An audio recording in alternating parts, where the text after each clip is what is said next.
Hello there, kia ora. When I was last in Sydney, I caught an Uber where the driver claimed to be the man behind the 100% Pure New Zealand campaign. He spoke highly of how Jacinda had made the country a place people wanted to be in. He spoke in hushed terms about working with Helen Clark, and he spoke in very animated terms about how stupid our Prime Minister was for considering working with Winston Peters, and how he felt that it showed that Luxon was inexperienced and his government would suffer for it, with a range of self-created awkward moments and embarrassing walkbacks. Now, there's no way for me to prove that this was in fact the man who came up with that particular slogan, but he wasn't wrong on that last bit, and this weekend we got to see that in action again, with the launch of a frankly ridiculous campaign to get Australians here spending the tourism dollars. The goal's not ridiculous though, it's just how they've gone about it. They've created a new slogan: everyone must go. It reads like a school teacher loading kids up on a bus for a field trip and making sure that everyone goes to the wharepaku beforehand. I'm pretty sure with $500,000 I could have come up with something better. Hell, I might even just give it a shot at the end of this video to make it an uplifting ending for once. But paired with Stats NZ data released on Monday, well, it's just super awkward because 2024 saw our largest net loss of migrants over a calendar year ever recorded. A net loss of 47,000 people. That's more than the entire population of the Upper Hutt. In fact, total migration numbers show 72,000 people, or the equivalent of the Hibiscus Coast, left, while there are only 24,900 people come into the country, which is little more than the population of Masterton. It gives a new meaning to the phrase, everyone must go.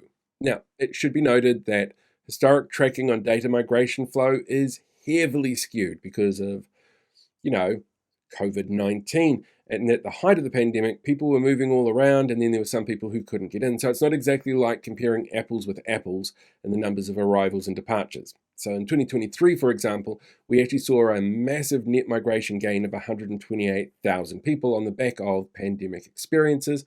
People, wanted change in the way that they lived, or there was a backlog of applications from people who didn't want to go through MIQ or from the previous couple of years. But these numbers are down on the long-term average of net migration gain between 2001 and 2019, which was 29,000. And there are some telling data here in the Stats NZ release, like the number of non-New Zealand citizens leaving is up 57%. A non-New Zealand citizen would include student visa holders, resident visa holders, or people on temporary work visas while they look for something more permanent. There's a strong indication that these are people who tried life here and it didn't deliver as expected, or those expectations changed so they felt that they needed to go elsewhere. Around 40% of those who left last year were also aged between 18 and 30, citing a dumpster economy, low wage growth, a lack of employment opportunities, a rising cost of living, and very little optimism for the future of the country here, with nearly 60% of all of those leaving heading to Australia, where they're going to be bombarded with images and ads from the government that cause the conditions that drove them away, saying that everyone must go, next to pretty pictures of our most pretty non-Lord of the Rings landscapes, and probably Hobbiton. It's even more poorly timed than the National Party MPs finding out this week that their dog whistles over the past 18 months are being heard by people who don't support them going to the Pride Parade because of woke, and think that what Destiny did on the weekend was absolutely fine, and they can't quite work out how that happened.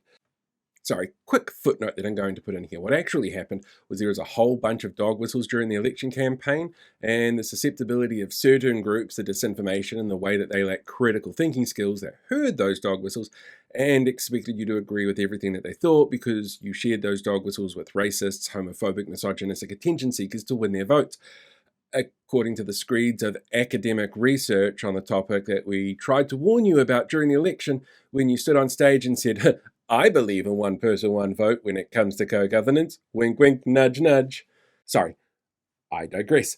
Anyway, the country's created a perfect set of circumstances to drive people away, then has the audacity to think the way to fix things is a quick ad campaign in Australia, a digital nomad visa, and maybe more concerts at Eden Park, while fast-tracking projects that could lead to irreparable damage to the places that they're taking pretty pictures of for their tourism campaign, with the weird slogan, but at least I guess it'll remind people to go to the bathroom before a long trip.